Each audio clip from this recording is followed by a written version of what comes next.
So you're wanting to start Shopify dropshipping, but you don't know exactly how much money you need to be successful. What's going on, everyone? My name's Lorenzo. I do a lot of things: e-commerce, Shopify, dropshipping, digital marketing.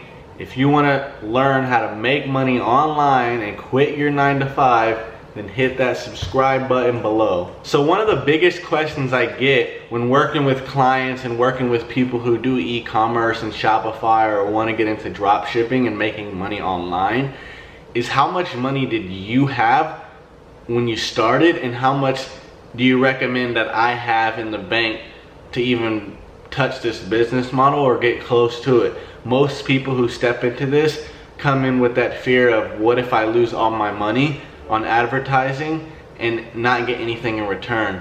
Today we're going to go over a couple different options in terms of budget and what you need in order to be successful in this type of business model. So the first method that the majority of you are probably going to use, just because it's a little bit of a cheaper option, is what I like to call the Instagram Ballers budget method.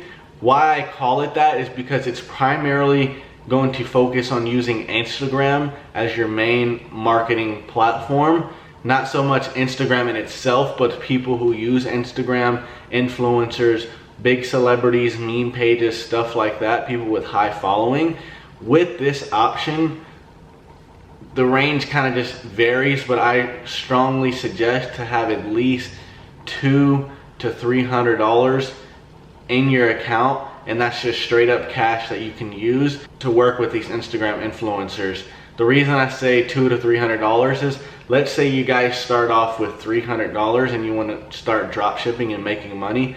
The quickest way would be to find your product, put it on your store, build the store, head over to Instagram. When you get on Instagram, you're going to go to the explore page, or just go to some of your favorite meme pages or funny video pages, stuff like that. All you do is send them a message and say, hey, this is my company. How much do you charge, for a 24-hour feed post?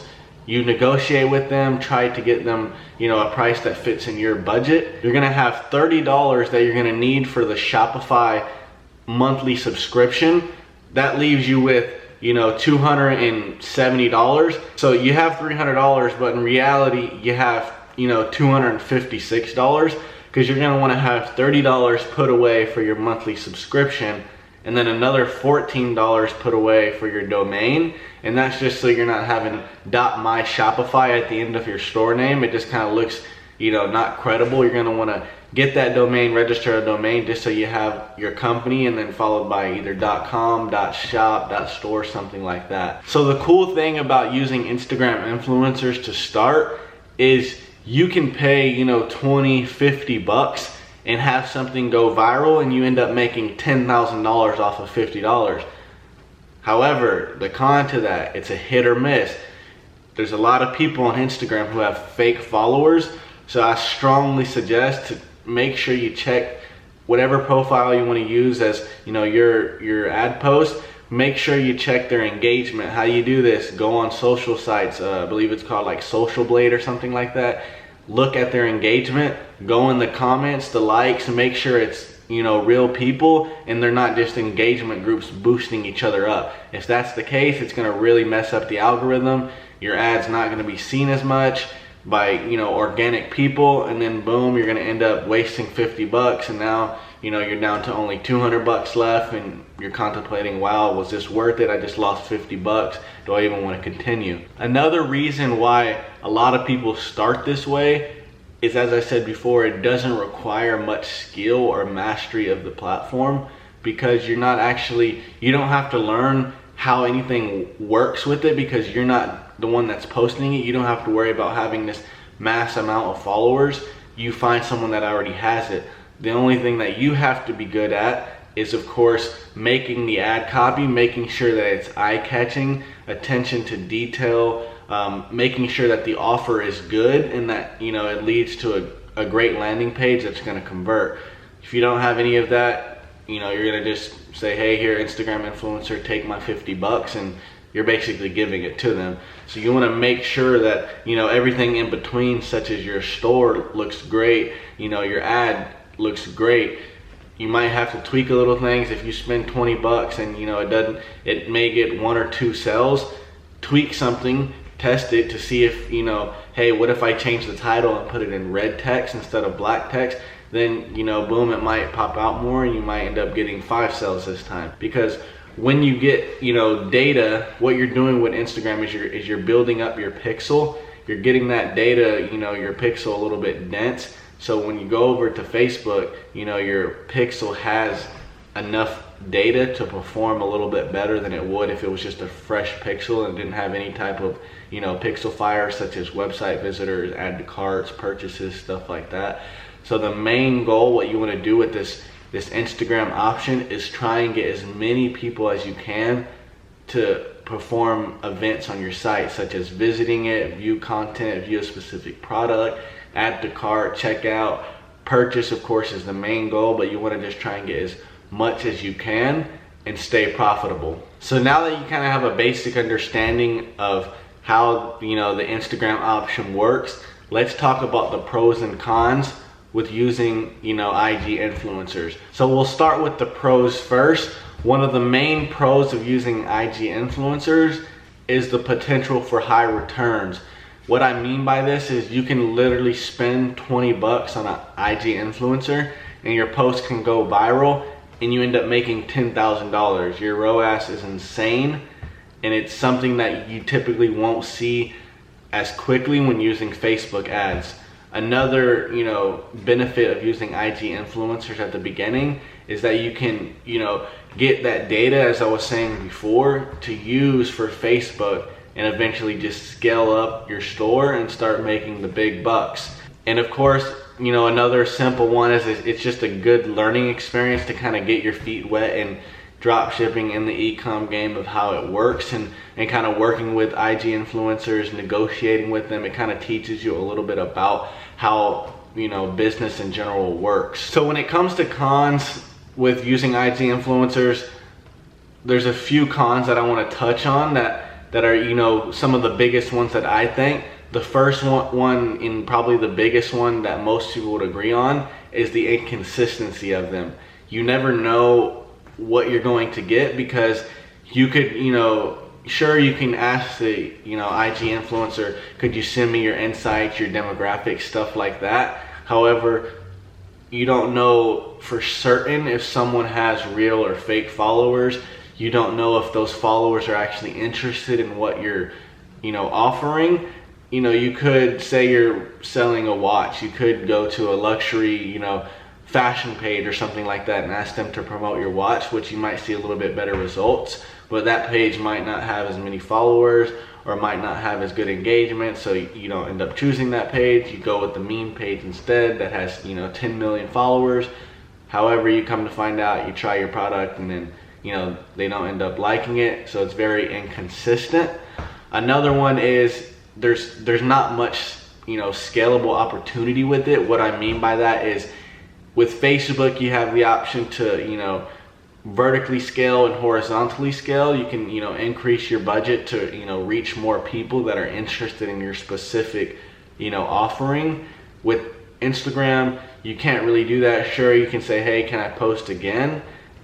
But most of the people probably have already seen your ad, or you can go to other, you know, influencers and put it there. However, you don't have the same flexibility when it comes to scaling as you do on Facebook. Another one is competition.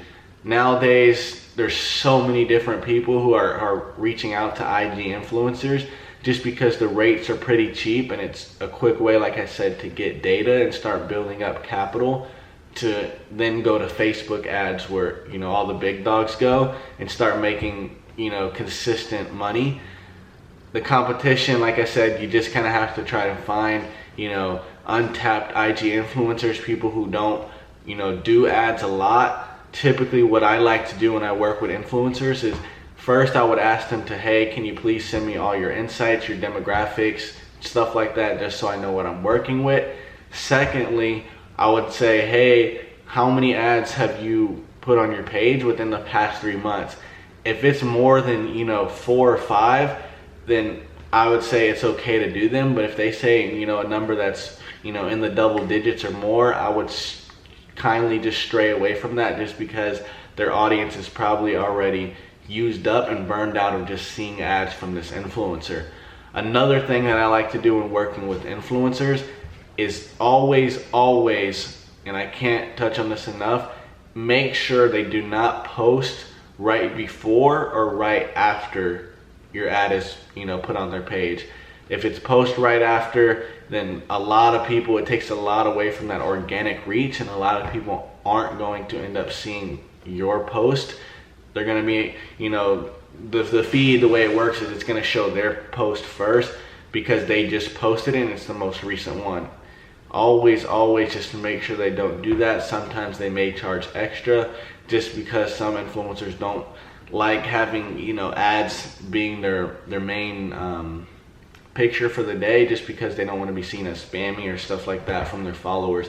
That's pretty much it when it comes to, you know, the negatives of influencers. There's more, of course.